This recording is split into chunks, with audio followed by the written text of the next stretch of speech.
Blood and Silver. A Dark Romance. Chapter 1.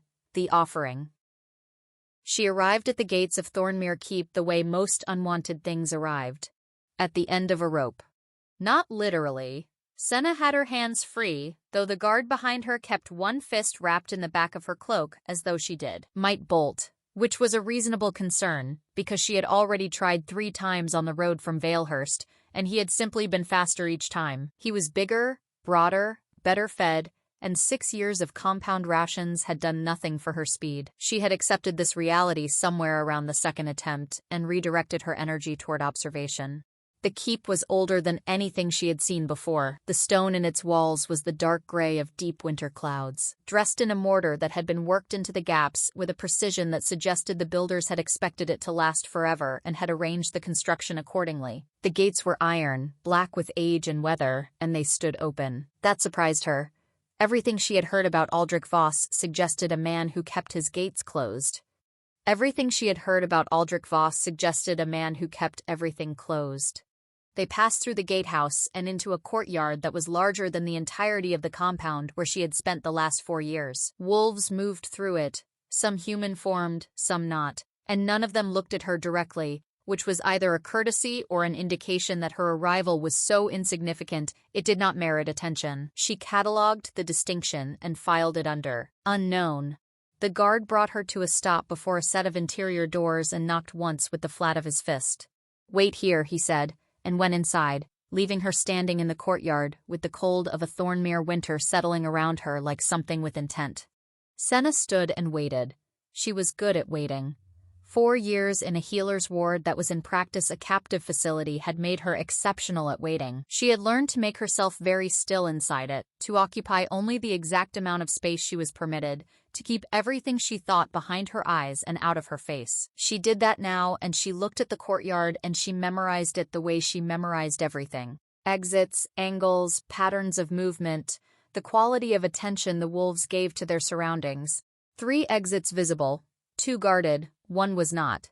The unguarded one led north, toward what she could see from the angle of the roofline was the kitchens.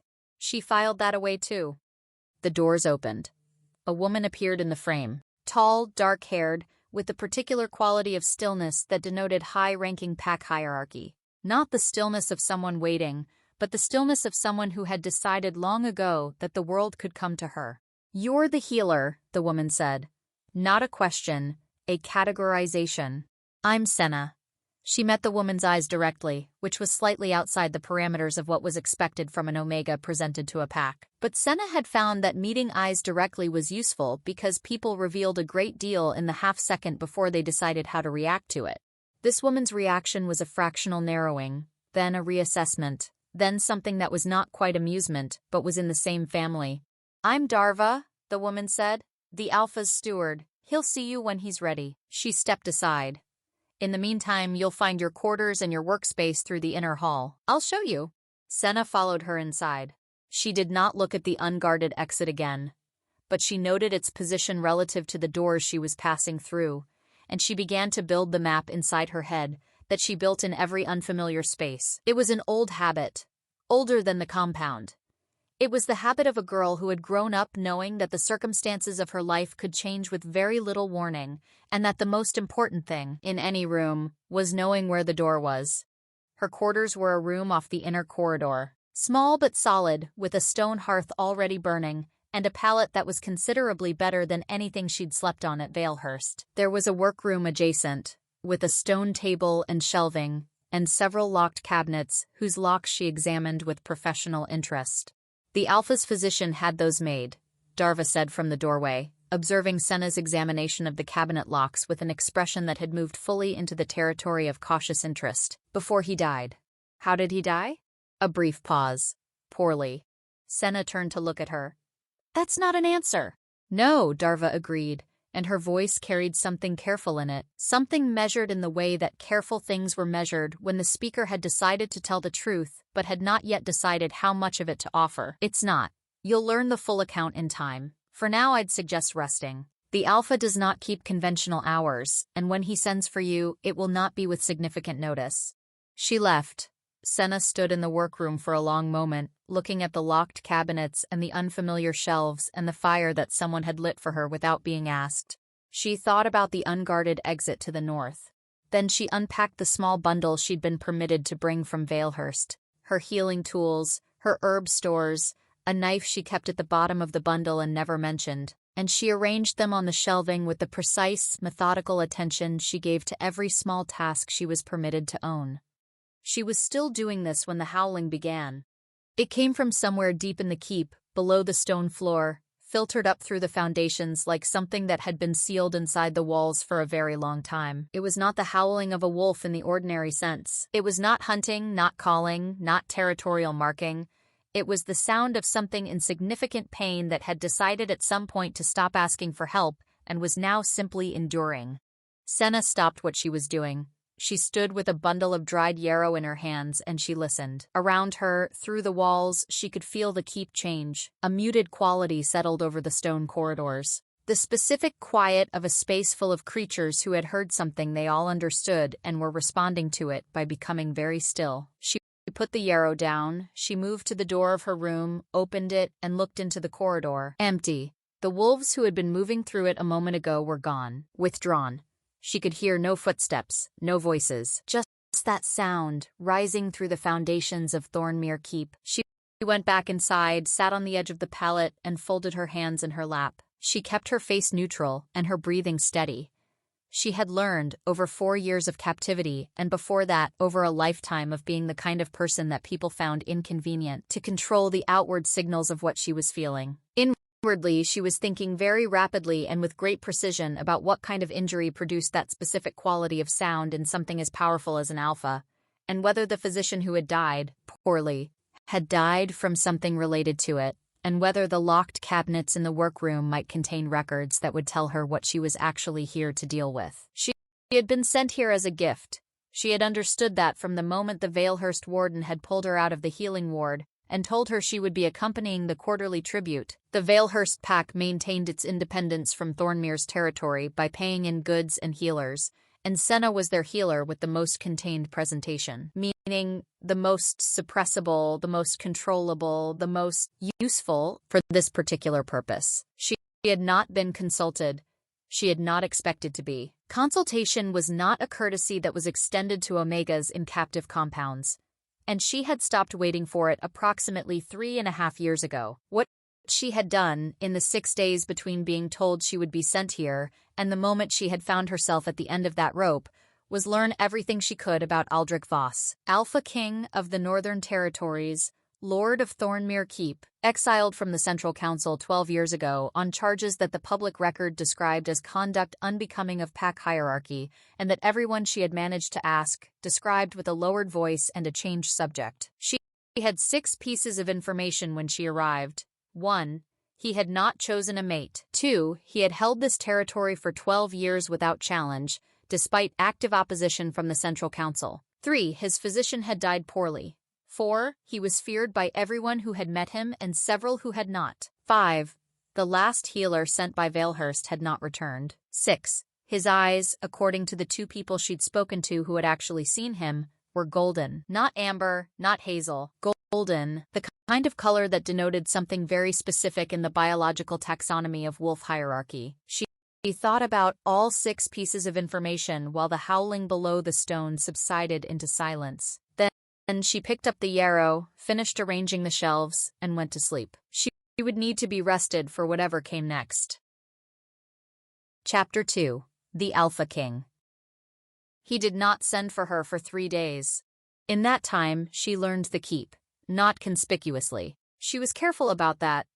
She had learned in the compound that conspicuous attention to exits and layouts made the people around you nervous, ways that translated directly into tighter restrictions.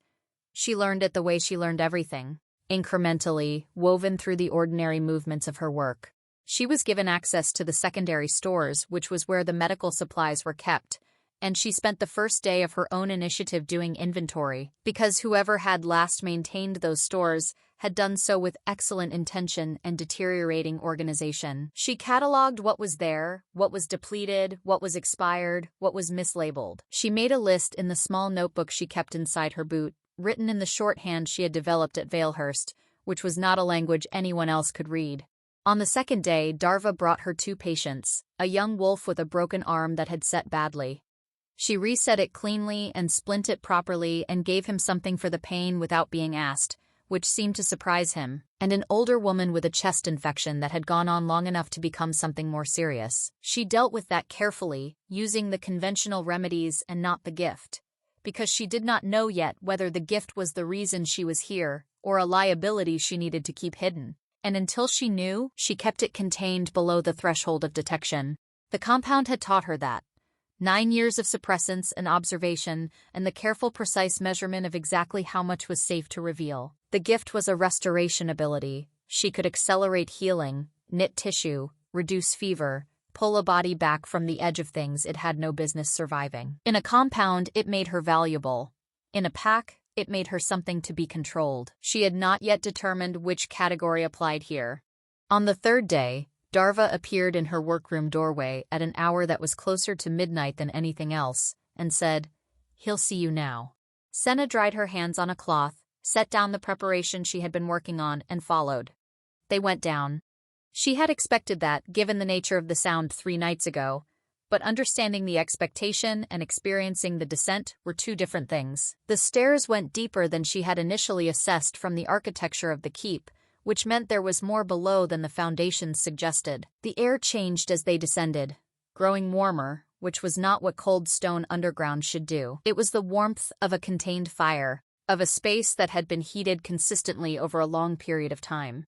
The door at the bottom was iron, old, and stood open. She went through it. The room was large, larger than it had any right to be given the footprint of the keep above it. The ceiling was low, the walls dressed stone, the floor packed earth worn smooth. There were 4 fires in iron braziers at the corners, burning consistently, the primary source of the warmth she'd felt on the stairs. And in the center of the room, standing with his back to the door, was a man. He was very still. That was the first thing. The particular, conscious stillness of someone who was managing something precisely and could not afford the distraction of movement. His shoulders were squared and set, and there was a rigidity in his spine that was not natural posture, but contained effort. He did not turn when she entered. Darva stopped at the doorway. "I'll leave you," she said, which was not a question, and left. Senna stood in the doorway for a moment, cataloguing. Then she walked into the room. "You're the healer," he said. His voice was low, contained, the same quality as his stillness, and it put the fine hairs on her forearms upright in a way that had nothing to do with temperature. "My name is Senna." She kept her voice neutral.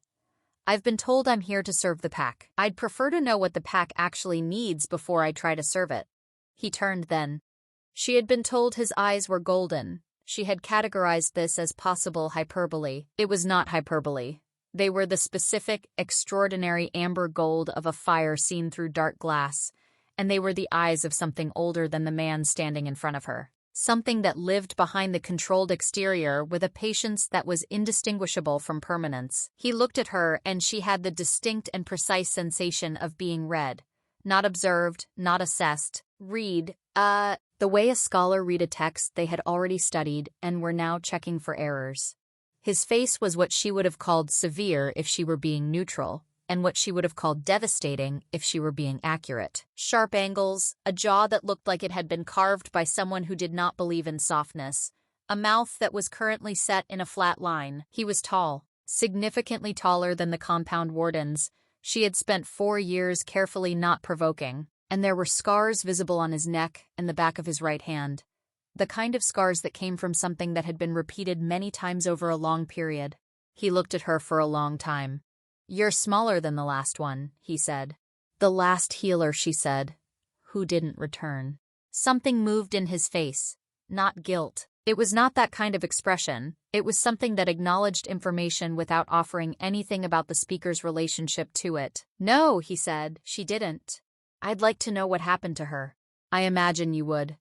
He moved to one of the chairs near the central brazier and sat, and in the movement she saw it.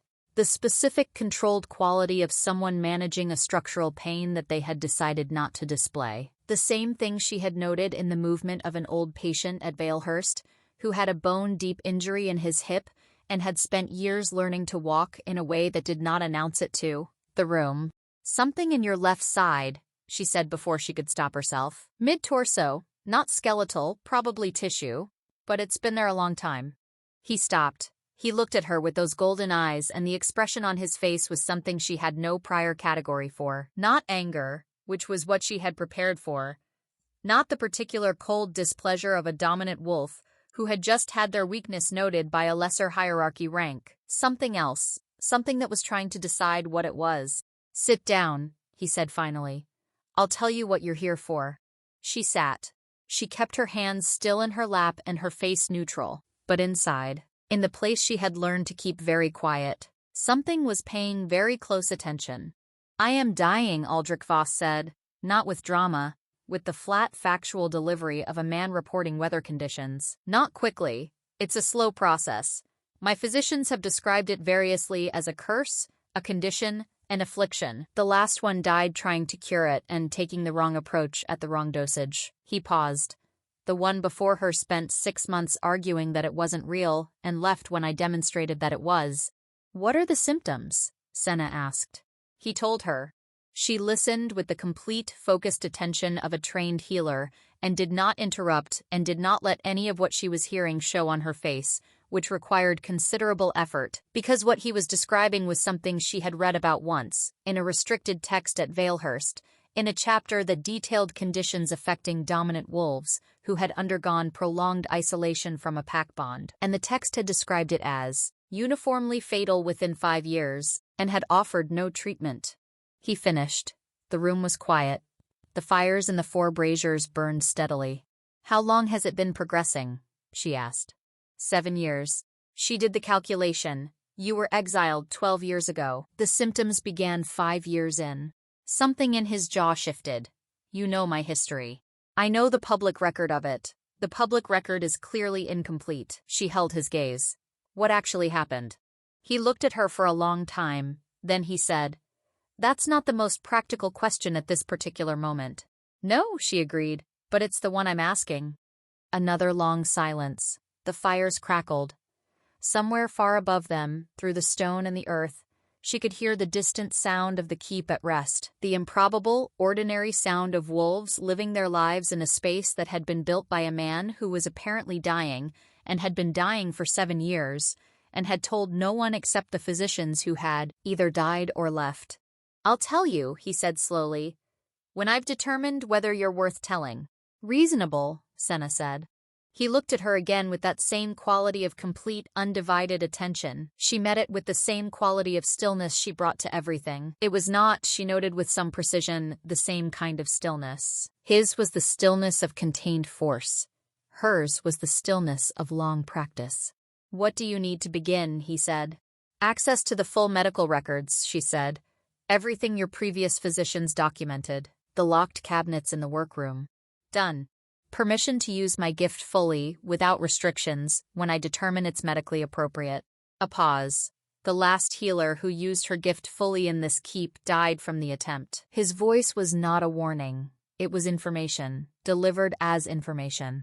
"I'm aware of the risk that approach represents," Senna said. "I'm asking for the permission, not the guarantee." Something changed in his face. She would think about it later, lying on the pallet in her room, cataloging the conversation with the same methodical precision she applied to herb inventories. She would not have a word for what that expression was, but she would note that it was the first moment his face had done something that was not controlled, and it had been in response to her saying that she understood the cost and was willing to meet it. "Granted," he said quietly. She stood. "Then I'll start in the morning." She moved toward the door, then stopped and turned back. "The sound I heard 3 nights ago from below the floors, that was you?" He didn't answer immediately. "Yes." "Does it happen often?" "Often enough." She nodded once. She didn't offer comfort, which would have been the expected response. She didn't offer reassurance. She offered the one thing she actually had to give, which was the truth of what she intended. "I'm going to try to understand what's happening to you," she said. "That's all I can promise at the moment." She left him to the fires and the warm underground dark, and she climbed the stairs back into the keep, and she found her room, and she sat on the edge of the pallet for a long time in the silence. Slowly, with the controlled, exact care she gave to everything that mattered, she began to think. Chapter 3. The Records. The locked cabinets contained 4 years of documentation. She read all of it. She sat in the workroom with the keys Darva had brought her before dawn, and she opened each cabinet, and she laid the contents on the stone table, and she read every page with the slow, precise attention of someone who was not reading for understanding yet, but for landscape. Getting the shape of the thing before she tried to name it. The first physician had been thorough and frightened in equal measure. The notes had the quality of someone writing down what they observed because they did not trust their memory and did not trust their reasoning, and were writing it out hoping that the act of writing would produce understanding. It hadn't. The observations were accurate. She could see that. But the interpretations were wrong in a specific way that suggested the physician had brought a framework to the evidence rather than allowing the evidence to build its own. The second physician had been more confident and considerably less accurate. The death record was brief. Overextension of healing gift following an acute episode. Dosage miscalculated. 3 words and then a date. She read that entry twice and then set it aside and breathed for a moment. She thought about what Aldrich Voss had said. The one before her spent 6 months arguing that it wasn't real. That wasn't in the records. The records before the first documented physician were absent, either destroyed or never kept, which meant there was a gap of 5 years between the beginning of the condition and the first written documentation. 5 years of a man alone with something no one had named. She closed the last cabinet and sat at the stone table with her hands flat on its surface and thought about the restricted text she had read at Valehurst. Pack bond severance, the text had called it. Not as a diagnosis, as a mechanism. The specific biological deterioration that occurred when an alpha of sufficient dominance was cut off from the pack bond, from the network of connection that a dominant wolf required, the way the body required blood. Not a metaphorical requirement, a physiological one. But the text had said, read. 5 years to significant deterioration. He had been deteriorating for 7 years and was still functional. More than functional. Whatever was keeping him alive past the expected timeline, it was not the conventional biology of the condition. She needed to know what it was. She needed to know, and she needed to know what had actually happened 12 years ago, and she needed to know about the old Valehurst records that mentioned a healer with a restoration gift who had been sent to Thornmere Keep once before, 17 years ago, in the reign of Aldrich Voss's predecessor. She needed significantly more information than she currently had. She put her head down on her arms on the stone table, just for a moment, just long enough to acknowledge that she was tired in a specific way that was older than the 3 days she had been here, and that the tiredness was not entirely physical. Then she sat up, rolled her shoulders back, and began to write her own notes in the shorthand no one else could read. Darva came at midday with food she hadn't asked for, and the particular air of someone who had things to say and was deciding which of them were worth the effort. "You've been in here since the 5th hour," she said. "There's a great deal to read." Senna didn't look up from the note she was writing. Most people sleep after their first meeting with him. Darva set the food on the corner of the table, the ones he doesn't actually frighten. "I don't frighten easily." A pause. He noticed that. Senna looked up then. Darva was watching her with an expression that had moved through careful and cautious and arrived somewhere adjacent to interested. She was perhaps 40, with the compact efficiency of a woman who had arranged a great many things in her life and had opinions about how arrangements should be made. Her pack rank was visible in the way she occupied space. Not a dominant wolf, but not suppressed either. Something in the middle strata of hierarchy. Someone who had cultivated authority in the spaces power didn't bother to claim for itself. "He noticed," Senna said. "Is that good or bad?" "Depends entirely on what follows it." Darva pulled the other chair to the table and sat down, which was either an indication of some personal decision about Senna's status or simply the action of a woman who was tired and wanted to sit down. The last healer, Maeve. She was afraid of him from the first hour. He could smell it. Alphas of his level can always smell it. It made the work impossible. "Is that why she died?" Senna asked. "Because she was afraid?" "She died because she pushed the gift too far in too little time." Darva's voice was even. "Because she thought the fastest route to curing him was the safest one." The fear made her rush. A pause. He didn't want her to. He told her to slow down. She didn't. And before Maeve, Piran. He didn't believe it was a genuine condition. He thought the alpha was exaggerating the symptoms for political reasons, that it was a performance of vulnerability to generate sympathy from the council. Darva's expression made her opinion of that theory clear without additional words. He left when he lost that argument. The alpha didn't stop him. He could have. Yes. Senna looked at the papers spread across the table. The records have a gap. 5 years before the first physician arrived. Darva was quiet for a moment, then she said, "He didn't accept help for 5 years. He was managing it alone." Something in her voice was careful in the way things were careful when the speaker was making a decision about what they owed the listener. By the time he accepted that management wasn't enough, the condition had progressed further than the first physician had anticipated. What changed? Why did he accept help then? Another silence. Longer this time. "Someone died," Darva said finally. "One of the pack. A young wolf who was in the keep when the alpha had what we call an episode. The severe deterioration events that happen periodically. The young wolf didn't understand what was happening. He came too close." She stopped. "The alpha has not forgiven himself for it. That's why he accepted the physician, not for himself." Senna processed this carefully. He blames himself for what his condition did to an uninvolved party. "Yes. And the exile," Senna said. "The public record says conduct unbecoming of pack hierarchy." "What actually happened?" Darva studied her. Long, thorough, with a quality of assessment that reminded Senna of being read. "Why does that matter for the treatment?" "Because I need to understand the full timeline," Senna said. "The condition began 5 years into the exile. The exile was 12 years ago. If the condition is pack bond severance, then the question is what severed it. Exile alone shouldn't be sufficient. Exiled wolves can form independent packs, maintain bonds. Something cut it more completely than geography. I need to know what." Darva was very still for a moment. Then she said, "That's a different question than any of the others asked. They were asking how to treat it. I'm asking why it exists." Senna held her gaze. "Those are different problems with potentially different solutions." A long, evaluating silence. Outside the workroom, Senna could hear the distant, ordinary sound of the keep going about its business. A fire crackling, the wind against the north wall, the muffled footsteps of wolves passing through corridors above. "He was bonded," Darva said finally, quietly. 12 years ago, before the exile. He had a mate. The bond was severed. Formally, deliberately, through the council's authority. As part of the exile's conditions. She paused. A forced severance of a completed mating bond is not common. The council has the power to impose it. They very rarely use it because the effects on both parties are severe. She looked at her hands. In his case, the effects took 5 years to become physically manifested, but they were there from the beginning. Senna sat with this.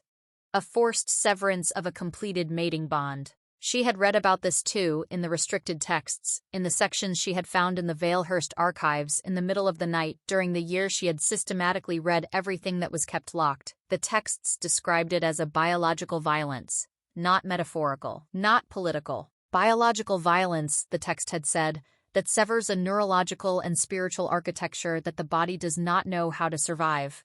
And the mate, Senna said carefully. What happened to her? Him, Darva said. A single word, delivered with a flatness that was its own kind of answer.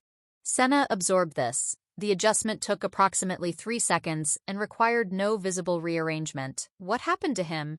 He's dead. Darva's voice was quiet and final. The severance killed him within the year. He was not as strong as the Alpha. The bond, when cut, took everything it had been anchored to. She paused. That is also why the exile charges have never made sense to anyone who knew the full account. Because they made him pay for the death of someone the council itself killed.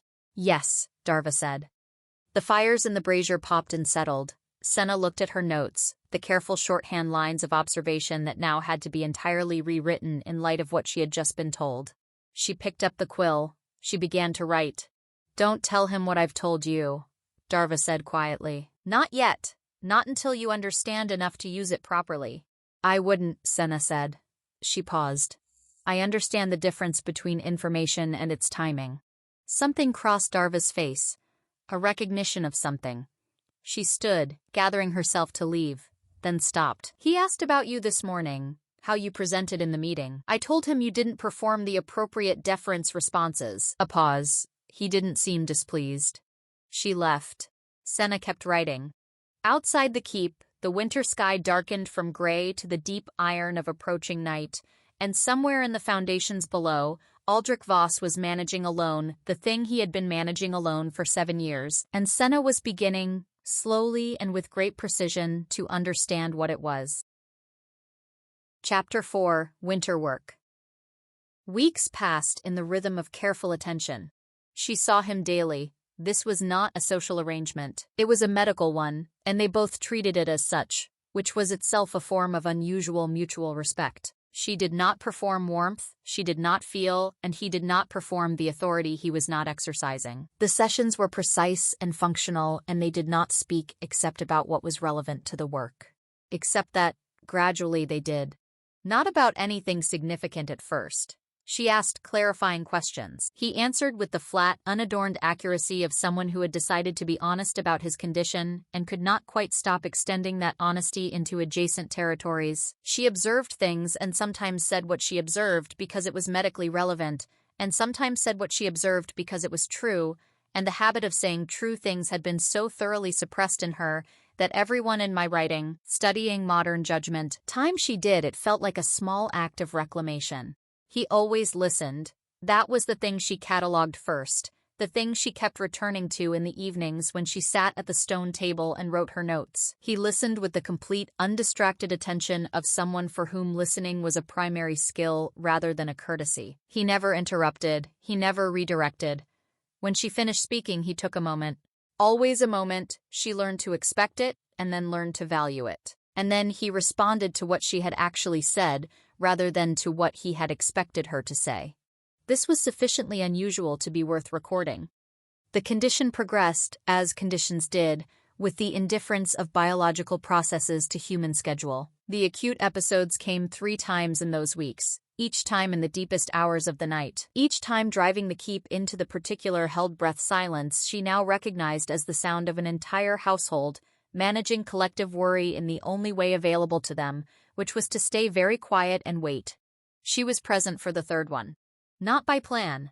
She had been awake in the workroom, which she often was. Sleep was something she managed in brief, efficient increments rather than sustained periods, a habit from the compound that she had not yet decided whether to break. And she heard it begin, the specific quality of sound rising through the floor, and she was through the door and down the stairs with the medical kit she had prepared for this, before she had fully made the conscious decision to move. He was on the floor of the underground room when she arrived, not collapsed, positioned, deliberately, carefully placed in a specific configuration that she understood when she saw it, because the restricted texts had described it. A wolf with a severed pack bond in acute deterioration went to ground instinctively, reducing surface area, conserving what was left. It was the body trying to compensate for something that was not there by minimizing expenditure. He looked up at her when she came through the door. His eyes were full gold, entirely, no dark rim, the color so complete it was almost luminous. He was breathing in controlled increments, and his jaw was set with the concentrated rigidity of someone holding something in. "I don't need..." he started. "I know," she said. She knelt beside him on the packed earth floor, opened the medical kit. "Tell me where the pain is sharpest." A pause. The breath in and the breath out, controlled. "Central. Below the sternum." "Radiating?" "Left side. The same place you noted in our first meeting." She worked methodically. Certain preparations had proven useful in reducing the severity of the episodes without resolving them. Nothing cured the episodes, she had learned that quickly, because the episodes were symptoms of something that had no cure available in the conventional pharmacopoeia. But managed correctly, they could be shortened. She applied what she had developed over the weeks of observation, and she kept her breathing even and her hands steady, and she worked.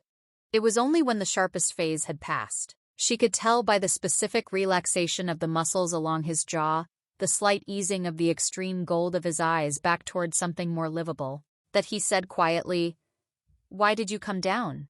"Because this is what I'm here for." The other physicians, he stopped. Pindashed. Maeve didn't come during the episodes, she was frightened by them. "I told you I don't frighten easily." "So you did." He was still lying on the floor, which she had not asked him to change because lying on the floor was the appropriate position for someone in the immediate aftermath of what he had just been through. He looked at the ceiling. His voice had the quality of something that had been stripped back to its frame by pain and was now rebuilding in real time. "You're the first person who has come down here voluntarily." She considered that. Darva. Darva stands at the top of the stairs. She's never come below the door. He paused. "I told her not to. The early ones were not manageable in front of witnesses. Now they are, mostly." He turned his head and looked at her. "You didn't wait for an invitation." "No." "Why?" She thought about the honest answer. She had several answers, arranged by degree of accuracy and degree of usefulness. She chose the one that was most accurate and also happened to be useful. "Because you're managing this alone, and you've been managing it alone for so long that you've stopped expecting anything else. And the things we stop expecting, we stop asking for. And the things we stop asking for, we stop being given. Even when someone might give them if we asked." It seemed like the kind of pattern worth interrupting. A long silence. The fires in the braziers had burned lower, the room slightly cooler, the shadows closer. "You could have interrupted it more comfortably from upstairs," he said. The tone was the precise, dry tone she was learning to recognize as something that was not quite humor but lived in that neighborhood. The interruption needed to happen where the problem was. She began repacking the medical kit. "Can you sit up?" He did, with the controlled, careful movement she had learned to read. She helped him to one of the low chairs near the brazier. She brought the fire back up with the wood stacked nearby. She poured water from the covered clay pot on the shelf and set it beside him. She did not make any of these things into a performance of care. She did them with the same practical efficiency she did everything, because they needed doing, and she was the person doing them. When she turned back from the shelf, he was watching her with that quality of attention she had spent weeks cataloging and had not yet fully described. "The white hair," he said. It was not a question about it exactly, more of an acknowledgement that he had been noticing it and was choosing to note it. "I was born with it." She sat in the other chair. "It's the outward marker of the gift in my bloodline. My grandmother had it. My mother didn't inherit the gift, so hers came in dark." She paused. "It made me conspicuous in the compound. There's no hiding what you are when your hair announces it. You could have dyed it." "I could have." She met his eyes. "I didn't." It seemed like a concession I wasn't willing to make. He looked at her for a moment. Then he said, "I understand that." She thought he did. She thought with the precision of a trained observer that Aldrich Voss understood quite specifically what it meant to refuse certain concessions, regardless of the cost, and that this understanding was not abstract. The condition, she said, which was the transition back to the work, which was where they both knew how to be. "I have a theory I want to discuss with you tomorrow when you've slept. It requires some information from you that I haven't asked for yet. About the exile. About what preceded it." He was quiet. Not the refusing to engage quiet of someone closing a subject. The considering whether to open one quiet of someone who had kept something sealed for so long that unsealing it required a deliberate act of will. "Tomorrow," he said. "Tomorrow," she agreed. She stood. "Sleep. The episode took more from you than the last one. You're counting them." "I'm counting everything. It's what I do." She moved toward the door. "If you wake in pain, there's a preparation on the shelf near the large brazier, the clay cup with the marked lid. Not for the episodes themselves. The timing is wrong for that. But it'll help with the residual effects." She went to the door. His voice came from behind her, quiet and steady. "Senna." She turned. He was sitting in the firelight, the gold of his eyes even in the aftermath, looking at her with an expression she could not fully describe. Something that acknowledged her presence in this room with a specificity that was different from acknowledgement of her function. Something that made the small, defended space she kept everything inside feel less airtight than usual. "Thank you," he said. She nodded once precisely. She went upstairs. She sat in the workroom for a long time in the dark, her hands still in her lap, and she let herself acknowledge, only here, only in the private accounting she kept behind her eyes, that the thing she was doing was more complicated than medicine, and that it had been becoming more complicated for some weeks, and that she had not yet decided what to do about that. Then she lit the lamp and began writing. Chapter 5. What Preceded. He told her in pieces. Not all at once. She had not expected all at once. A man who had kept something sealed for 12 years did not open it fully in a single session. It came out the way things came out when someone had decided to tell the truth but had not decided to tell it without reservation. in carefully considered increments, each one offered and assessed before the next was given. She listened with the same quality she brought to everything, complete and patient, and without performing what she felt, which in this case was something she was finding increasingly difficult to identify with precision. It was not pity. She had checked for pity and found it absent. It was not the clinical compassion of a healer for a patient, though that was present too. It was something more specific and considerably less comfortable.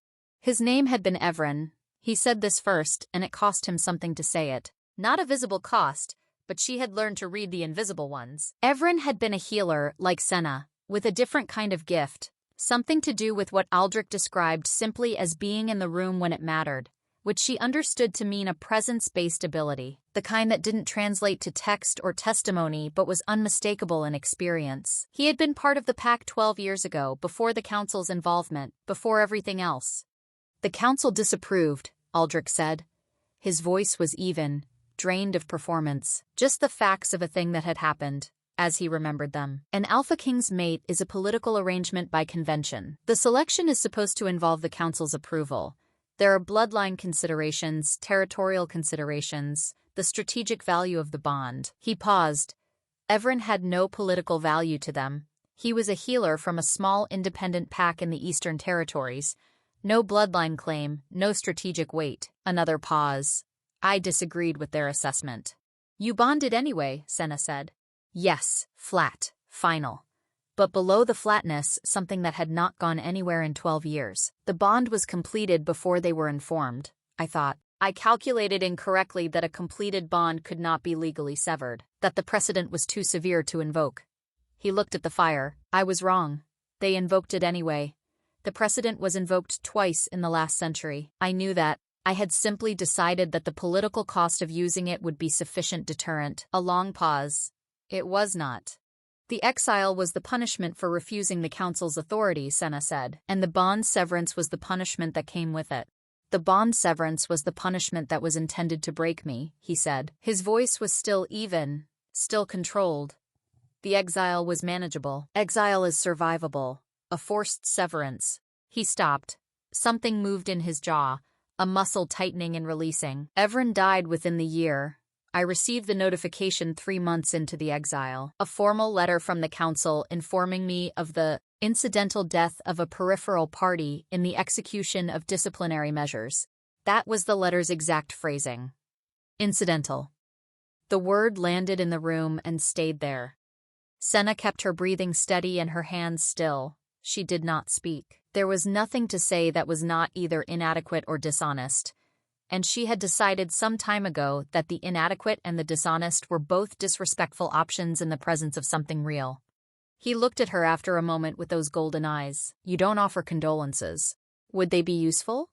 Something crossed his face, a fractional, involuntary expression that came and went too quickly to fully categorize, but that she thought was somewhere in the vicinity of recognition. No, he said, they wouldn't.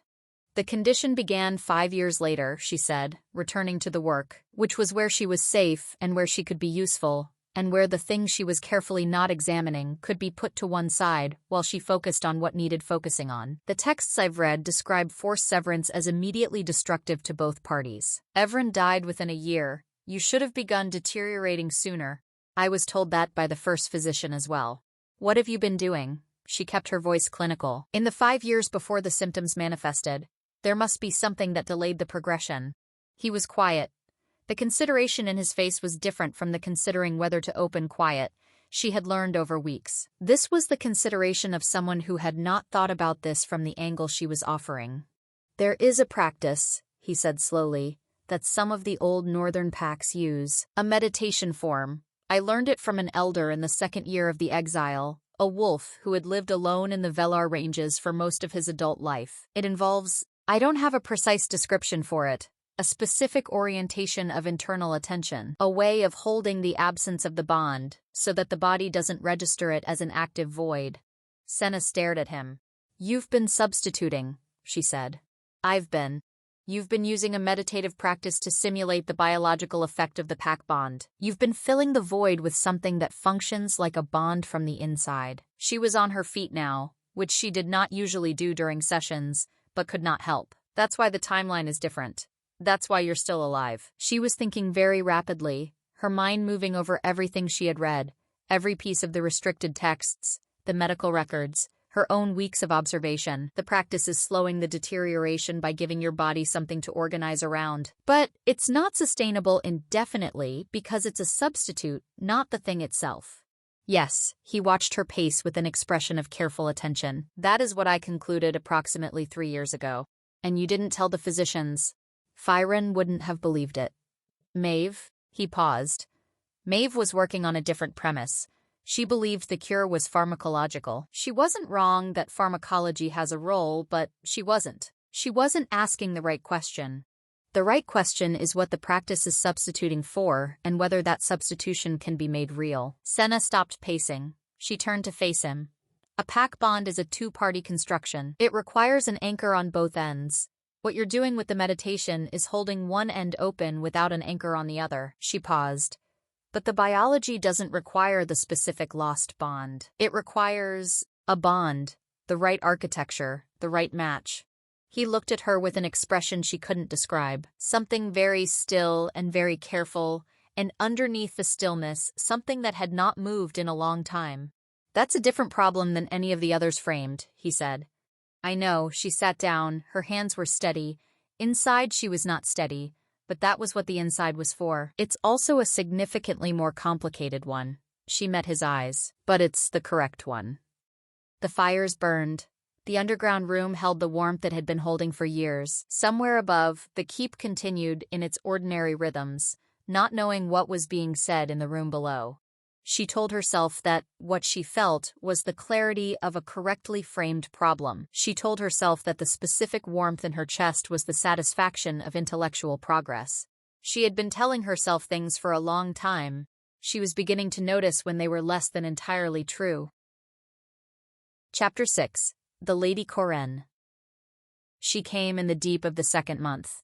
Senna heard about her arrival before she saw her. The keep changed again, but differently than it changed during the episodes. Not the held-breath quiet of collective worry, but the specific, particular alertness of a space that had suddenly become political. Footsteps moved faster. Voices dropped to ranges below carrying. Darva disappeared for 3 hours and came back with the expression of someone who had been managing something and had not fully finished managing it. You'll want to stay in the workroom today, Darva said. Senna did not stay in the workroom. She moved through the keep with the quiet, unrebarred presence she had spent years perfecting. Not invisible, which attracted its own kind of attention, but simply present without announcement, and she made herself useful in the kitchens, and in the corridor near the great hall, and in the passage that linked the inner wing to the outer walls, and she observed. The woman who arrived with a party of 12 was tall and pale and beautiful in the precise constructed way of someone who had cultivated beauty as a political instrument and was very skilled at the cultivation. She wore traveling clothes of a quality that announced wealth without advertising it, and she moved through the keep with the ease of someone who had been to many unfamiliar places and had never allowed them to be unfamiliar for long. Her pack rank was visible immediately. Dominant, high, the kind of presence that demanded orientation from subordinate wolves in her vicinity. She was also, Senna understood from the way the older pack members moved around her, known here, not a stranger. She cornered Darva that evening. Who is she? Darva looked at her with the expression of someone deciding how much to tell. Lady Corinne Ashfeld, from the Central Territories. The Central Territories that contain the Council. Yes, and she has a prior relationship with this keep. Darva was quiet for a moment. She was presented to the Alpha as a council-approved mate candidate 3 years ago. She came for a fortnight and left. He declined to formalize the arrangement. Senna kept her face neutral and her voice clinical, and she's returned now. Yes. With 12 retainers? Yes. Why? Darva looked at the fire. The council is aware that his condition has progressed. They have an interest in ensuring the succession of this territory remains within a framework they can manage. Corinne Ashfeld is a strong dominant wolf with council family connections. If she were to bond with the Alpha, she stopped. The council would regain influence over the northern territories. A political arrangement, Senna said. Yes. And if the Alpha declines again, the council has indicated that a second decline may have consequences for the territory's independent status. Darva looked at her now directly. This is the political dimension I couldn't explain to you earlier because it required the context of your presence here. Senna thought about this carefully. They're using his condition as leverage. They're implying that a decline of the approved match will result in some kind of action against the territory. Yes. And they don't know about the actual nature of the condition. No, they know it's a deterioration of some kind. They don't know the mechanism. Senna nodded once. She went back to the workroom. She sat at the stone table, and she wrote for a long time, and the writing was partly medical and partly something else that she found harder to categorize but wrote down anyway, because she had decided, some time ago, that the things she refused to look at directly had a way of making decisions on her behalf, and she was very tired of having decisions made on her behalf. She met Lady Corinne at dinner 2 days later. The dining hall was large, and the gathering was full pack, which was unusual. Senna had eaten most of her meals in the workroom, which was the arrangement she had chosen, and no one had contested. She was there because Darva had asked her to be there in the tone that was not a request, which was a tone she recognized and responded to. Corinne Ashfeld noticed her immediately. This was visible in the specific quality of her stillness when her gaze moved to Senna across the hall. The stillness of a dominant wolf who had registered something unexpected and was assessing it rapidly behind the composed surface. She came to Senna before the meal was over. Not rudely, not with the bluntness of someone who had no care for appearances, but with the smooth social navigation of someone who had perfected the approach that looked like coincidence. "You're the healer," she said. Her voice was warm and precisely calibrated. "I've heard very little about you, which is unusual in a place this size." "I'm not particularly visible," Senna said. Corinne's eyes, dark and sharp, moved over her with the same quality she'd used across the hall. "Your hair is remarkable. I've only read about that presentation. A restoration gift, isn't it? The white marker." "Yes. How extraordinary that Valehurst sent someone of your caliber. A smile that was entirely constructed and entirely functional. The compound must be confident in the Alpha's condition to release their most gifted healer." "The compound sent me," Senna said, "because I was the most politically useful thing they had to offer. I don't think confidence was the primary factor." A pause.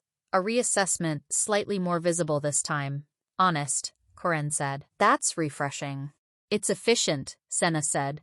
"Politeness requires considerable energy, and I prefer to use it on things that matter." Something moved in Corinne's eyes. Not anger. Too controlled for that. Something that was closer to sharpening. A recalibration of an assessment she had arrived at quickly, and was now finding she'd arrived at incorrectly. "You're treating him," she said. "The condition." "Yes." "Is it progressing well?" The question was framed as concern. Senna heard what it was actually asking. "The treatment is ongoing," she said. "I can speak to specifics only with the Alpha." "Of course." Corinne smiled. "I wouldn't expect otherwise." She paused. "You must spend a great deal of time with him, given the nature of the work." "Yes." "He can be." She paused, selecting. "Difficult, in social terms." "I found him straightforward," Senna said, "which some people experience as difficult." The smile stayed, but the warmth behind it changed temperature slightly. "You're fond of him," Corinne said, lightly, as an observation. Senna met her eyes. "I'm his physician. Fondness isn't a clinical category." "No," Corinne agreed, "it isn't." She moved to leave, graceful and unhurried. Then she stopped, as if remembering something. "I'll be here for some weeks. I hope we'll speak again." Her gaze came back to Senna's white hair. "I'd love to understand the gift better. We have so few real restoration healers in the Central Territories." She left. Senna ate the rest of her meal without tasting it and thought, with great precision, about the specific form of threat that came wrapped in warmth, and how much harder it was to manage than the kind that came openly. Chapter 7. The Question. She found him in the upper library the following evening, which was unexpected. She had not known there was an upper library, which meant her map of the keep was less complete than she'd believed, which was itself useful information. He was reading, which was also unexpected, though she wasn't certain why it should be. He was leaning against the deep ledge of the north window with a book open in his hands and the lamplight catching the gold of his eyes, and he did not hear her at the door, which was the most unexpected thing of all, because, in her experience, his awareness of the room around him had no gaps. He was very absorbed. She leaned against the doorframe and watched for a moment, cataloging the things she had spent weeks refusing to catalog directly. The specific quality of his attention when it was pointed inward rather than outward. The way his face moved when he was alone and not managing his expression for the room. The fact that he was alone and managing nothing, and the person he was alone was quieter than the person he was when he knew he was observed. Quieter and, she thought, younger, in the way that people were younger when they let the effort down. She had been watching for approximately 30 seconds when he said, without looking up, "You've been standing there long enough to have said whatever you came to say." She should have expected that. I didn't know about the library. He looked up then. His expression was the one she was increasingly unable to describe. The one that registered her presence with a specificity that she felt as a physical thing in the space below her ribs. "The steward keeps the door locked," he said. "The previous Alpha's collection. I come here when—" He stopped, an amendment forming. "When I need the quiet." She looked at the shelves, the volumes packed close and deep. Old, most of them. Older than the Keep's current history. "When you need the quiet," she repeated. She moved into the room. "Lady Corinne spoke to me at dinner yesterday." "I know." He closed the book. "What did you think of her?" An honest question. She gave an honest answer. "She's highly capable. She's also watching you for vulnerability, and she's watching me to understand what I represent. Not as a physician." His expression did not change. "No," he agreed. "Not as a physician." He set the book aside. "The council believes a formal arrangement would benefit the territory. Do you believe that?" He looked at her steadily. The lamplight moved. Outside the north window, the winter sky was very dark and very deep, the first stars appearing at the highest point. "No," he said. "But I've stopped making decisions based on what I believe without accounting for what's practical." "A formal arrangement wouldn't solve the condition," she said. "You understand that?" "Yes. A council-mediated bond would have the political architecture but not the biological. The condition would continue." "Yes." His voice was even. "But the territory would be secured. The pack would have a formal structure that the council would be obligated to respect." He paused. "It's a pragmatic calculation. At a significant personal cost," she said. "I'm accustomed to personal costs." She stood in the library and she looked at him and she felt the thing she had been carefully not examining, pressing against the inside of her chest like a living thing with opinions about the direction of the conversation. She said what she said next with the same voice she used for clinical observations, because that was the only voice she trusted to say it without breaking it into something false. "The research I've been doing suggests that a genuine bond, not a political arrangement, not a council-mediated formality, but a genuine bond between compatible parties, could potentially reverse the deterioration rather than simply managing it." She held his gaze. "The meditative practice has been substituting for the anchor the bond requires, but the biology is capable of rebuilding if the right conditions exist. The texts are incomplete on this, but the mechanism is consistent with what I know about restoration gifts and pack biology." Silence. The lamps burned, the books stood in their rows, patient and old. "A genuine bond," he said carefully, "between compatible parties." "Yes." He looked at her for a very long time. She held his gaze and kept her face still and her breathing even, and she let him look because she understood the look. She had looked at things the same way, carefully, from a distance, checking for catches, for the manipulation embedded in the gesture, looking for the reason it wasn't real. "Senna," he said, very quietly. "Don't," she said, just as quietly. "Don't tell me the considerations. I know the considerations. I know what I am in this structure, and I know what you are, and I know that I was sent here as a tribute from a compound that wanted political goodwill, and I know that whatever is developing between us doesn't fit any category of appropriate that the political framework allows for." She took a breath. "I know all of it. I'm not asking you to ignore it." "Then what are you asking?" "I'm asking you to tell me whether the research direction is worth pursuing." She paused. "Only that. Right now, only that question." He was very still. That specific, conscious stillness she had learned to read as the containment of something significant. The fires in the braziers burned below somewhere under the stone. Above them, the stars were emerging one by one into the dark. "Yes," he said finally. "It's worth pursuing." She nodded once. She turned to go. "Senna." She stopped but didn't turn. "The library is always unlocked after the 10th hour," he said, "if you need the quiet." She left him to the books and the lamplight. She walked the corridor back to the workroom, and she sat at the stone table, and she did not write anything for a long time. She simply sat with her hands in her lap and let herself feel, in the privacy of her own interior, the specific and unfamiliar sensation of something she had kept very still inside her chest, beginning, cautiously, to move. Chapter 8. The Perfection. She found the letter by accident. Or, not accident. She found it because she had gone to the lower medical stores to replenish a preparation, and had taken the passage that ran along the east corridor, and the east corridor connected to the receiving room, and the receiving room's door was not fully closed, and the voice inside it was Darva's, speaking in a tone that was not any of the tones Senna had heard from her before, a clipped, tight efficiency. A voice giving a report. She stopped. She listened. She did it without apology, because she had been in enough situations where the information that kept people safe was the information that people in power tried to keep from them, and she had learned that the ethics of eavesdropping scaled with the stakes. The voice answering Darva's was not a voice she knew. Male, smooth, the particular smoothness of someone who had practiced being smooth long enough that it had become natural. The Ashfeld retinue, she thought. Corinne's people. They were discussing the condition. Not broadly, specifically, with a level of specific detail that Darva should not have had access to unless she had been present for the medical sessions, which she had not, which meant the detail had come from the records, the locked cabinets. Senna stood in the passage and listened, and felt something cold move through her with a precision that was worse than anger. Anger was hot and fast and spent itself. This was the specific, cold clarity of someone who had already suspected something and was now learning how far it extended. They were discussing the research. Her research. The mechanism she had identified. The pack bond theory. The possibility of reversal. The biological architecture of a genuine bond. They were discussing it in the language of people who wanted to ensure it did not succeed. Not because the council wanted Aldrich Voss to die. Because if Senna's research succeeded, the leverage disappeared. The condition was the council's instrument.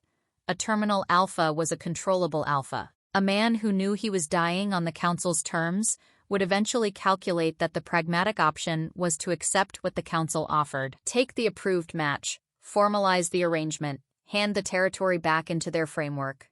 A recovering alpha was not controllable in that way.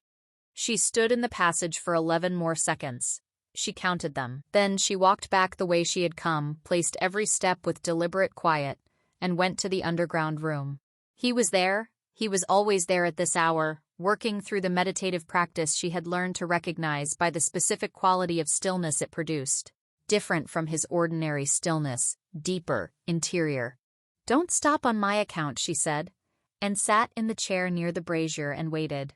He brought himself back to the room in the gradual way she had observed. The eyes returning from something internal to present focus, the body reorienting. He looked at her and read her face with the precision he always used, and what he read there made him sit forward. "Tell me," he said. She told him. All of it. Without omission, without softening, in the direct and unsparing delivery she had learned to give difficult information, which was also the delivery she gave to Aldrich Voss, because he had demonstrated that he preferred it. She told him about the passage and the voice and what had been said. She told him about the locked cabinets and the detail that should not have been available. He listened with total stillness. When she finished, he said, "How long do you think Darva has been in contact with the council's people?" The fact that he had gone directly to the practical question and not to the betrayal itself told her something. She had expected something else. Anger. The alpha response to a pack member's defection, which in dominant wolves was not a quiet thing. What she got was the flat, immediate focus of a man who had already placed betrayal in the category of expected events and was now calculating its practical implications. "I don't know," she said. The detail they had was specific to the last 3 weeks, but the contact could be older and the level of detail simply reflects the progress of the research. "Darva has been with this keep for 9 years," he said. He looked at the fire. "Since before the first physician." "I know. The council recruited her early," he said. "Not a question. Before they had reason to act directly. A long investment." He paused. "They're patient. When it matters." "Yes." She kept her hands still. "What do you want to do about it?" He looked at her. "What would you do?" It was the first time he had asked her that. Not, "What do you recommend?" Not, "What does the medicine suggest?" What would she do? She thought about it with the full honesty the question deserved. "I'd let her believe the contact was undetected. Use the time to move the critical research somewhere she doesn't have access to. Change the lock combinations on the cabinets. Create a false research trail in the documents she can read. Something plausible but incorrect about the treatment direction. And when the time is right, I'd confront her." A long pause. "Not remove her from the keep. No, if she disappears, they'll know the contact is blown and they'll move to a contingency. If she stays and believes she's still useful, we have time." She paused. "Also," she stopped. "Also," he said, "she has been in this keep for 9 years. She knows every wolf in the pack. She has knowledge and relationships and institutional memory that don't belong to the council, regardless of what she's given them." Senna met his eyes. "I think she may have reasons for the contact that aren't fully aligned with what the council believes they're getting, but I don't have enough information to know that yet." He looked at her for a long time. "You're giving a suspected traitor the benefit of a doubt she hasn't earned." "I'm delaying a final judgment until I have the information to make it accurately." She held his gaze. "Those are different things." Something moved in his face. The small, involuntary movement that came and went before he could fully manage it. "Yes," he said. "They are." A pause. "All right, we do it your way." She stood. "I'll change the cabinet combinations tonight. Start writing the false trail tomorrow." She moved toward the door, then stopped. "Aldrich." He looked at her. It was the first time she had used his name without the title. She had not planned to. It had simply arrived in her mouth as the correct word for the moment, and she had said it. And the room was very quiet around it. "I'm sorry," she said. "About Darva. I know this is—" She stopped. Recalibrated. "I know what it means to trust something for a long time and discover the trust was misplaced." He held her gaze with those gold eyes in the firelight. "Yes," he said quietly. "So do I." She left. She changed the cabinet combinations. She began the false trail. She did these things with the focused, methodical precision she had brought to every small task in the years when small tasks were the only things that had ever truly belonged to her. And she noted, with the honesty she had promised herself, that she had called him by his name, and that it had felt like the most natural thing she had done in a very long time. Chapter 9. The Truth About Karen. The confrontation did not go as she had planned.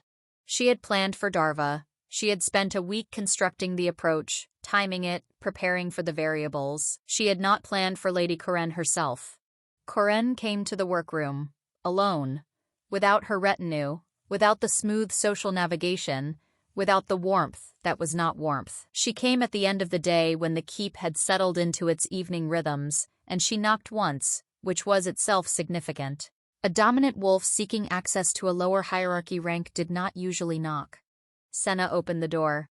Karen stood in the corridor looking at her with an expression that was entirely different from everything Senna had seen from her before. Not the constructed warmth, not the sharp assessment behind the composed surface. Something stripped, something considerably more honest and considerably more complicated.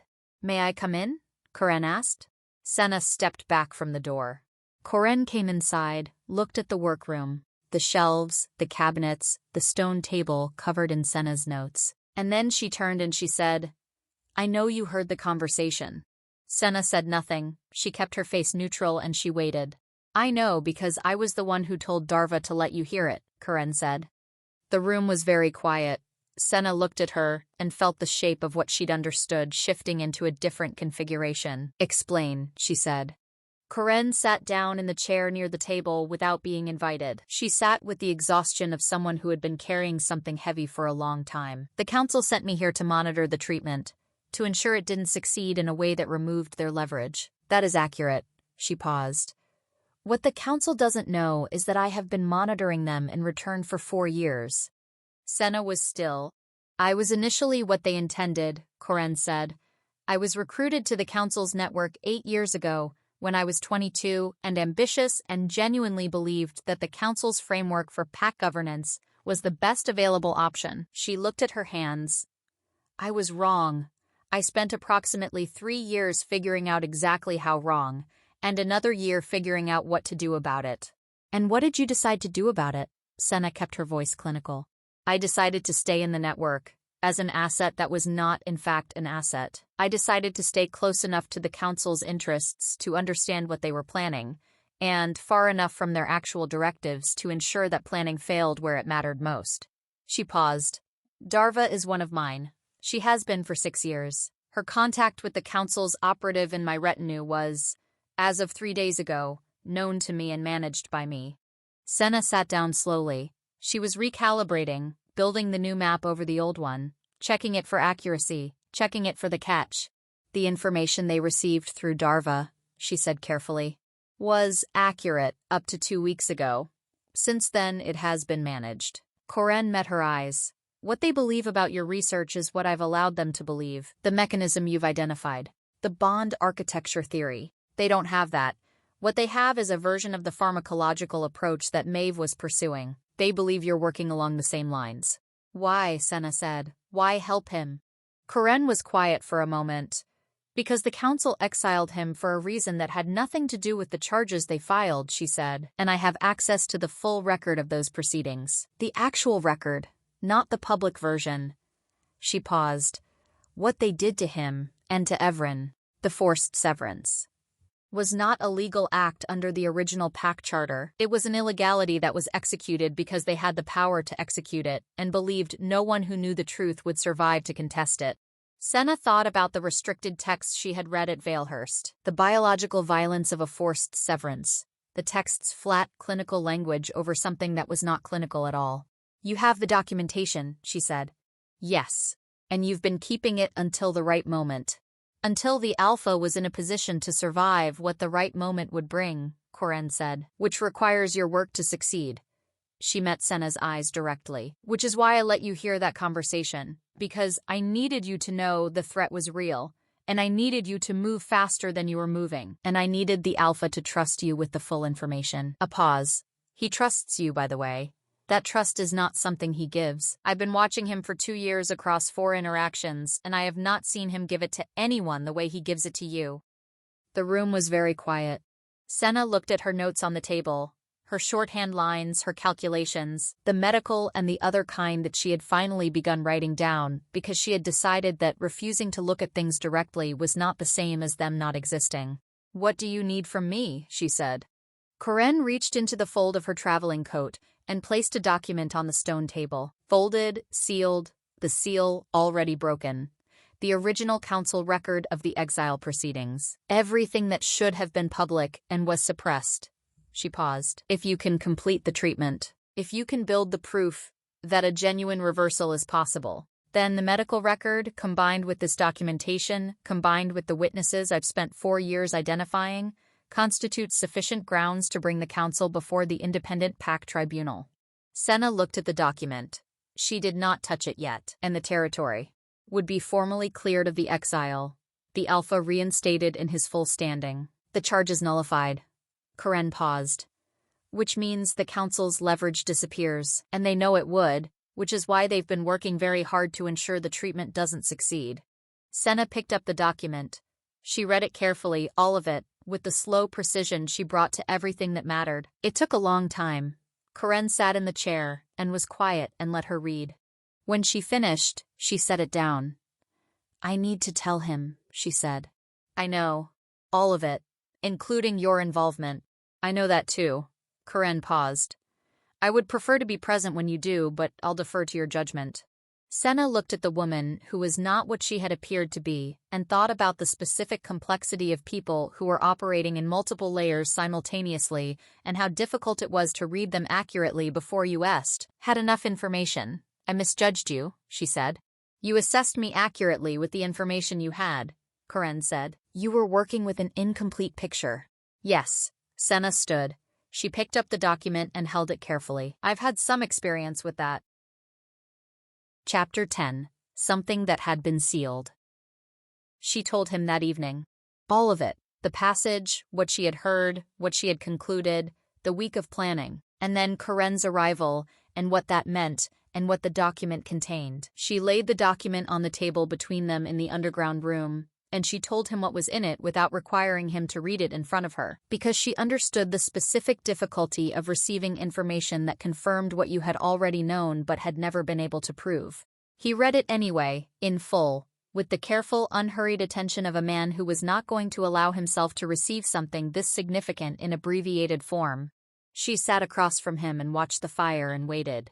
When he set the document down, his hands were entirely still. His face was the face she had seen in the library. The one she only ever saw when he was alone, stripped of the management. The one that was younger and quieter and far more exhausted. "I knew the proceedings were irregular," he said. "I didn't know they had a record of it. They kept it because they were thorough," she said, "and because the people who executed it believed it would remain sealed." He looked at the document for a moment. Then he looked at her. "What do you need to complete the treatment?" The question was so completely him, the immediate, practical redirect to the thing that was actionable, that she felt something move in the space below her ribs with a warmth that she was no longer pretending was simply the satisfaction of intellectual progress. "Time," she said. "A few more weeks. The research is close. The mechanism is consistent. I need to test the application carefully." She paused. "And I need you to stop managing the meditative practice at the current intensity, and allow me to observe the actual baseline of the condition without the compensation. Just for a few days." He looked at her. "That will precipitate an acute episode." "Yes, within 36 to 48 hours. I need to observe the episode's specific physiology without the dampening effect of the practice. The observations I've taken have all been from a managed baseline." She held his gaze. "I know what I'm asking." "You're asking me to have a severe episode intentionally?" "Yes. In your presence." "Yes." He was quiet. The fires burned. She watched him consider it and understood what the consideration was. Not the medical risk, which he had already weighed, but the specific vulnerability of it. The thing he had managed alone for 7 years in the deepest room of the keep, away from witnesses. She was asking him to do it in front of her, deliberately, without the tools he had spent 7 years developing to limit what she would see. "All right," he said. She exhaled. "I'll need the 36 hours to prepare the specific preparations. We should begin the following morning." "Agreed." He paused. "Senna." She looked up.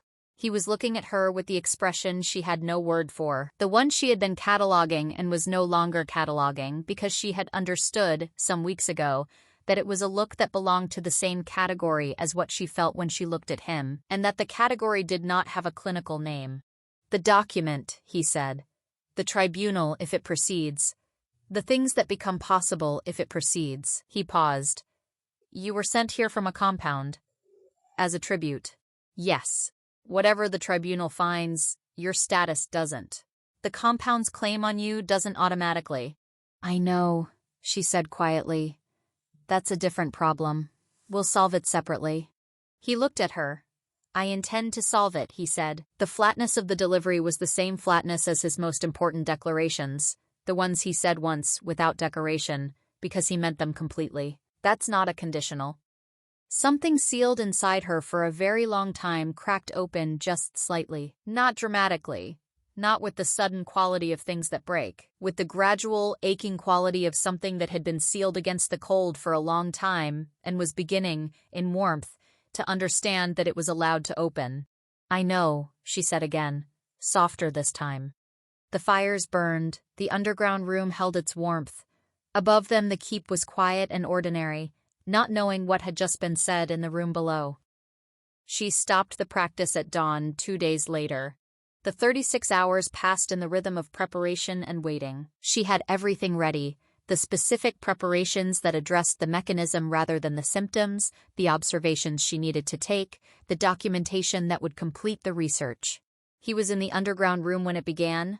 She was with him. She had been with him for 3 hours, taking baselines, when the quality of his stillness changed and she understood without being told that the absence of the practice was opening the void that the practice had been filling for 7 years.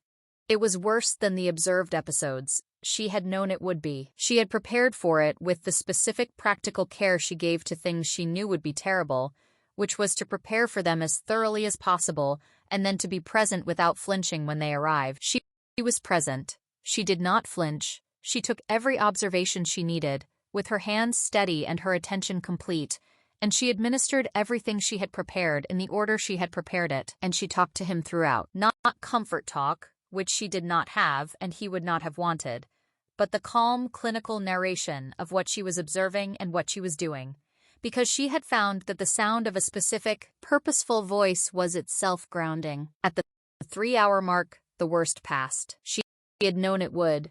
The mechanism had been clear in the research. The episodes had a physiological arc, and without the dampening of the practice, the arc was steeper and the peak was sharper, but the descent was also more complete. She was kneeling beside him on the packed earth floor when he turned his head and looked at her. His eyes were fully gold, the entire iris, the color of fire through glass. He was breathing in the controlled increments she knew now by sound. "The observations," she said quietly. "I have what I need." He breathed, in and out. "Good," he said. Just the one word. She was very close to him, closer than was strictly necessary for the medical work, because at some point in the 3 hours she had stopped monitoring from the appropriate clinical distance and had been simply present, which was not a clinical category, but which she was no longer apologizing for. "Senna," he said. His voice was stripped down to its frame, the way it was in the worst moments. No performance of anything, just the word. "I'm here," she said. He turned his head and looked at her with those gold eyes in the firelight, and the room was very quiet, and something very old and very sealed in both of them was present, in that quiet, and understood it, without words. "I know," he said. She held his gaze. She was aware of the distance between them, which was not much. She was aware of the warmth of the room and the sound of the fires, and the specific quality of the moment, which was the quality of something that had been approaching for a long time and had arrived. She closed the distance. Not quickly, not dramatically. With the same quiet deliberation she brought to everything that mattered. She pressed her forehead to his temple, which was the oldest wolf gesture of comfort and recognition. "I am here," and she held very still. He was still. Then slowly his hand came up and settled at the back of her head, warm and careful, holding her there without pressure. They stayed like that for a long time in the underground room with the fires burning and the keep quiet above them, and she felt in the space below her ribs the specific and extraordinary sensation of a bond that was not yet named and not yet formal and not yet anything the political world would recognize, but that was absolutely real, beginning to take root in the architecture of two people who had spent too long managing alone. She thought, this is the mechanism. Exactly this. Not a formal arrangement, not a council-mediated exchange of political value. This specific, true, unreasonable, impractical, biological yes that was already doing, she could feel it even now, what the meditative practice had been approximating for 7 years. She did not say this. The timing was not right for it, not yet, but she noted it in the private accounting she kept behind her eyes, and she stayed where she was, and she let the moment be what it was. Chapter 11. The Return. The tribunal was convened 6 weeks later. It was not a simple process. Simple was not a word that applied to anything involving the reconfiguration of pack law that had been built around a specific power arrangement for 12 years. It was the slow, complicated, unglamorous work of assembling witnesses and documentation and independent arbiters from every pack that had reason to distrust both the council's version of events and the word of a man they had only known as an exiled alpha. Corinne managed much of the assembly. She did it with the same precise efficiency that had made her valuable to the council and made her considerably more valuable to the opposite purpose. She knew the witnesses because she had been identifying them for 4 years. She knew the independent arbiters because she knew which packs had grievances against the council's governance and which of those grievances were specific enough to constitute genuine cause.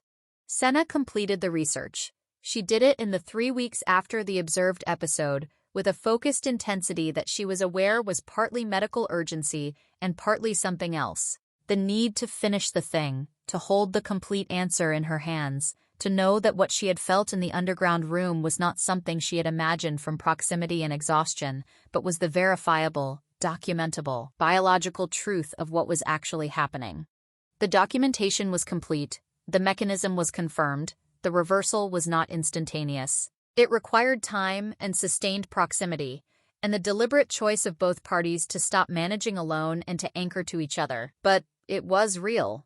The baselines she had been tracking for weeks showed the change already underway. The structural deterioration was slowing. In certain specific markers, it was reversing.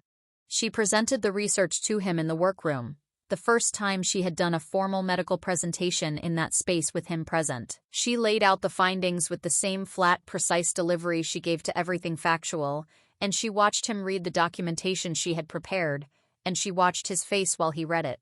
He looked up when he finished. "How long?" he said.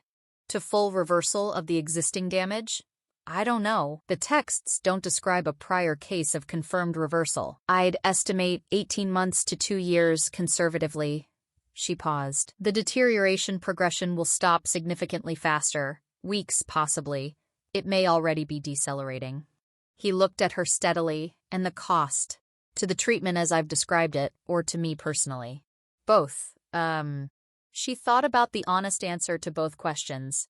The treatment requires the bond to be genuine and voluntary and sustained. It can't be managed from a distance or approached with reservation. That's a cost in vulnerability, not in the pharmacological sense." She paused.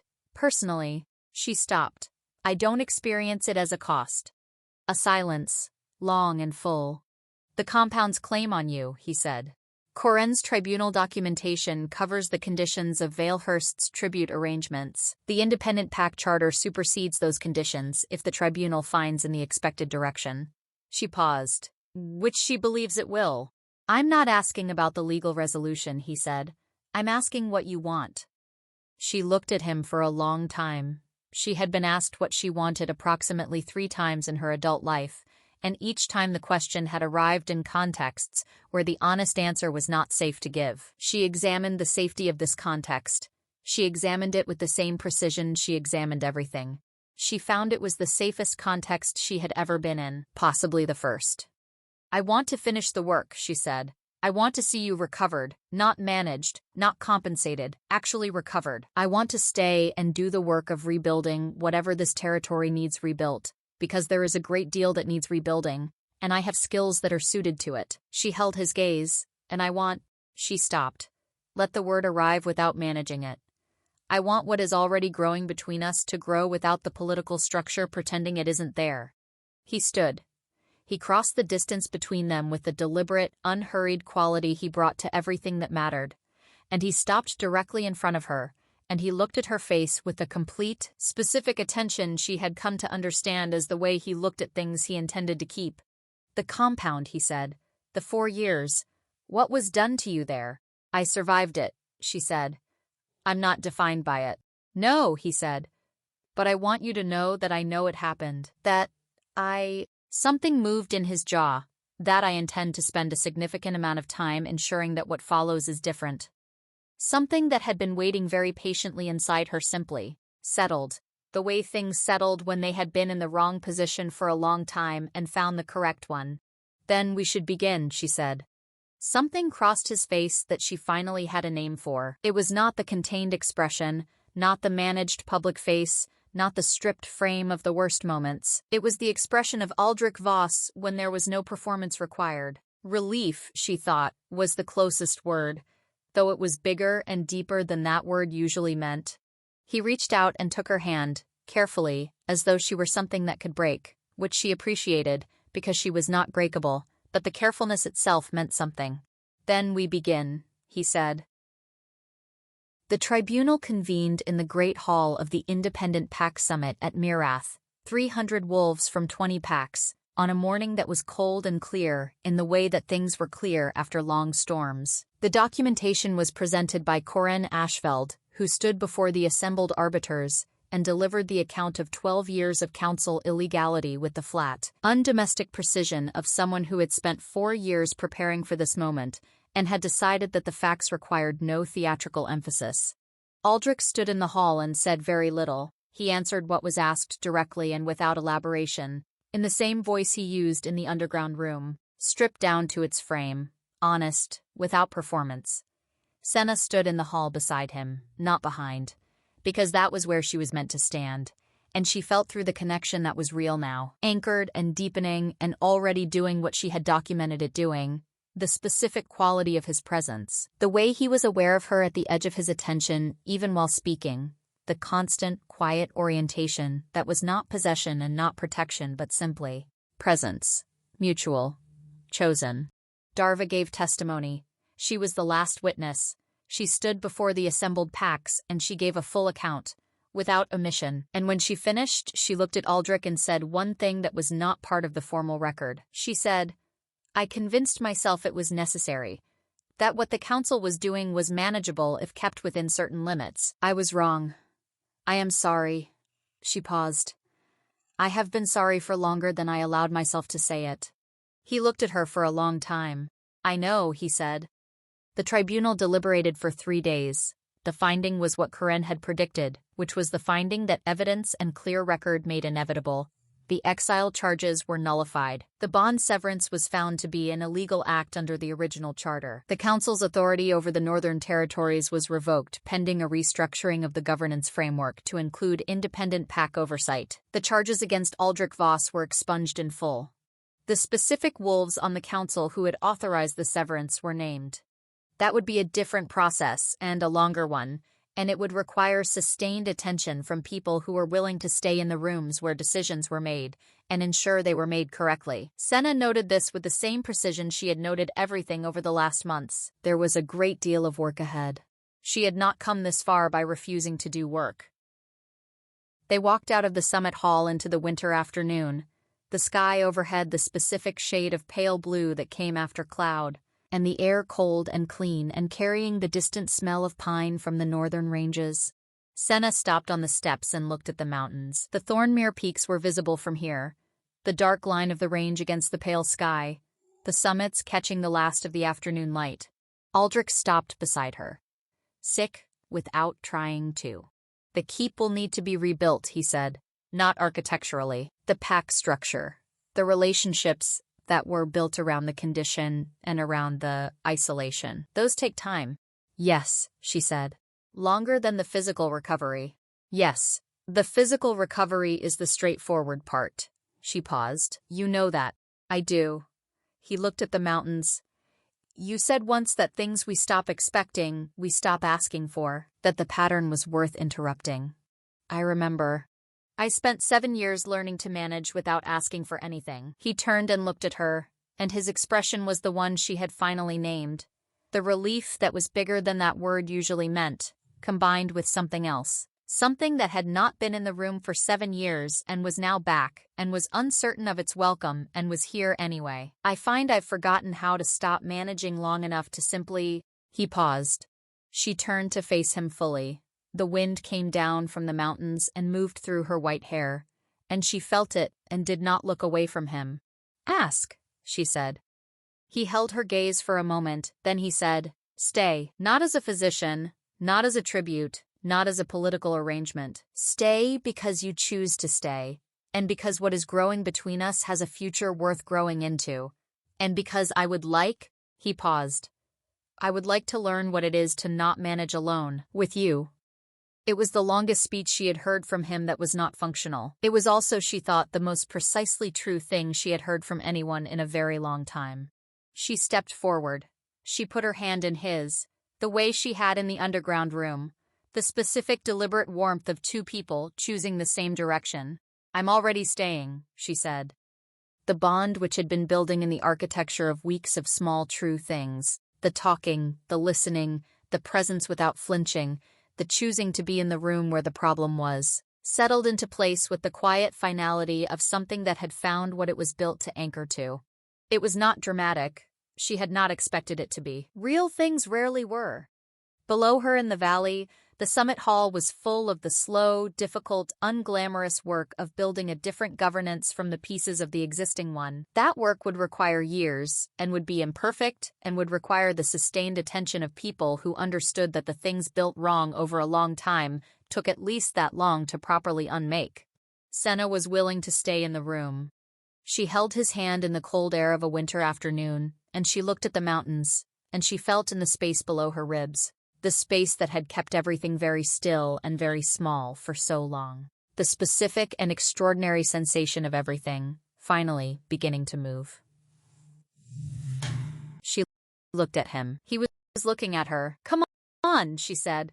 "There's work to do." They turned away from the mountains and walked back toward the hall, and the light held on the peaks behind them for exactly as long as it intended to. And then it let the dark come in, the way it always did, gradual and inevitable, and not, today, something to be afraid of. Blood and Silver. A story about what survives the things designed to end it.